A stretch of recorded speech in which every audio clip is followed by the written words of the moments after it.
그리스에서 가장 거대하며 남쪽에 위치한 크레타 섬. 크기며 위치며 경도이며 이 섬은 한국의 제주도를 쏙 빼닮았는데요. 유럽의 제주도라 불리던 이 섬에서는 과거 왕위를 놓고 권력 다툼이 벌어졌습니다. 이 다툼에서 승리하고 왕위에 오른 사람은 미노스라는 사람으로, 그는 그리스 최초로 함대를 편성하며 아테네를 포함한 에게해 대부분을 장악한 강력한 군주였는데요. 섬은 전설적인 미노스 왕의 통치 아래에 눈부신 번영을 이루었고, 크레타의 문명은 미노스의 왕 때 전성기를 이루었습니다.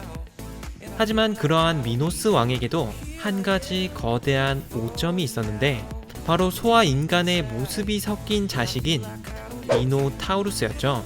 미노타우루스는 소의 머리에 인간의 몸을 가진 흉측한 모습으로 그 성격도 난폭하여 사람을 잡아먹는 식인을 했을 뿐 아니라 심지어 자신의 친자식도 아닌 왕비가 바람펴서 낳은 속칭 남의 자식이었습니다. 그리고 보다 더 충격적인 사실은 그 바람핀 대상이 굉장히 잘생긴 하얀 소였다는 사실인데요.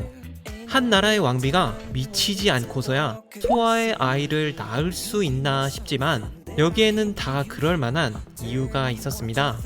미노스 왕이 아직 왕위를 놓고 다투고 있을 무렵, 그는 경쟁자들을 제치고 왕위에 오르기 위해 포세이돈에게 도와달라 간청하였습니다. 포세이돈은 제우스의 아들의 부탁에 그를 위해 눈처럼 하얗고 잘생긴 황소를 보내주었고, 이 황소를 본 사람들은 미노스를 왕으로 인정하였습니다. 그런데 여기서 도대체 왕위를 오르는데 황소가 무슨 관계가 있을까요? 이는 신화의 배경이 된 미노스 문명이 황소를 숭배하고 있었다는 점과 관계가 깊습니다.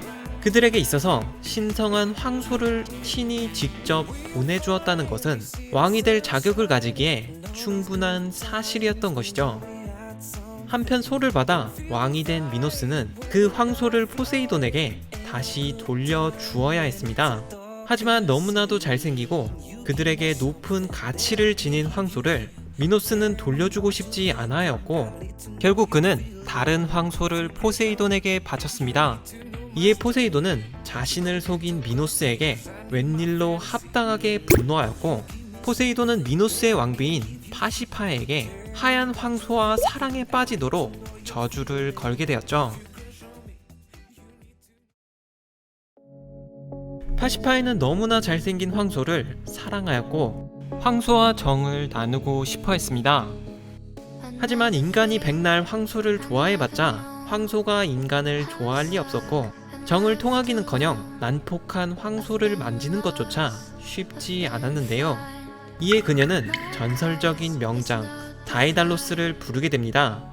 다이달로스는 뛰어난 재능을 지닌 건축가이자 조각가로, 그가 만든 조각품들은 너무나도 정교하여 마치 살아 움직이는 듯이 보일 정도였습니다. 그는 왕비의 명에 따라 마치 살아있는 듯한 아름다운 황소를 조각하였고, 파시파에는 그 조각상에 들어가 황소와 정을 통하게 되죠. 그리하여 난폭하고 사나운 괴물인 미노타우루스가 태어났습니다.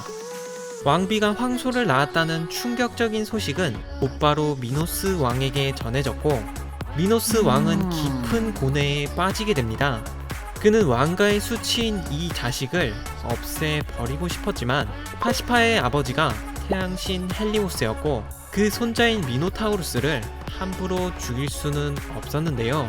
그는 한참을 고민한 끝에 다이달로스를 다시 불렀고, 다이달로스는 왕의 명에 따라 한번 들어가면 그 출구를 찾을 수 없다는 미궁 라비린토스를 만들게 됩니다. 미노스 왕은 그 미궁에 미노타우루스를 가두었고, 자신이 점령한 아테네에서 9년에 한 번씩 14명의 젊은 남녀를 데려와 미노타우루스의 먹이로 던져 주었습니다. 곡물로 받쳐진 사람들은 미궁 속을 끝없이 헤매었고, 그러다 결국 미노타우루스를 마주하며 그대로 잡아먹혔죠. 미노스 왕은 한 번, 두 번에 걸쳐 세 번째 곡물을 요구하였고, 끔찍한 희생의 의식은 계속되었습니다. 하지만 세 번째 곡물이 받쳐질 무렵 미노타우루스를 처치하기 위해 잠입한 인물이 있었는데요. 그 인물이 바로 아테네의 영웅 테세우스였습니다. 그리고 테세우스가 제물이 되어 크레타 섬에 왔을 때 그에게 반했던 인물이 있었는데 바로 미노타우루스의 남매인 아리아드네였습니다. 아리아드네는 흉측한 괴물인 미노타우루스를 매우 싫어하였고 미노타우루스를 제거하러 크레타 섬에 찾아왔다는 테세우스를 기꺼이 도와주었죠. 그녀는 다이달로스를 찾아가 미궁에서 빠져나올 방법을 물어보았고 다이달로스의 조언에 따라 테세우스에게 실타래를 건넸습니다. 그리고 테세우스는 입구부터 실을 풀면서 미궁 속으로 들어갔고 결국 미궁에서 마주한 미노타우루스를 죽여버립니다.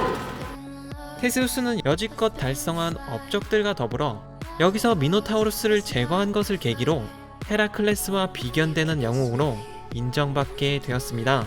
테세우스는 아테네의 국민을 잡아먹던 괴물을 죽이면서 국가적 영웅으로 오르게 되었고 미노타우루스는 저주받은 왕비로부터 태어나 왕에게 컴컴한 미궁 속에 버려져 평생을 미궁 속을 떠돌다 결국 자신의 누이가 도와준 청년에게 죽게 되었습니다. 자신이 태어난 이유도 모른 채 컴컴하고 음습한 미궁 속에서 테세우스라는 영웅을 빛내기 위한 제물로서 말이죠.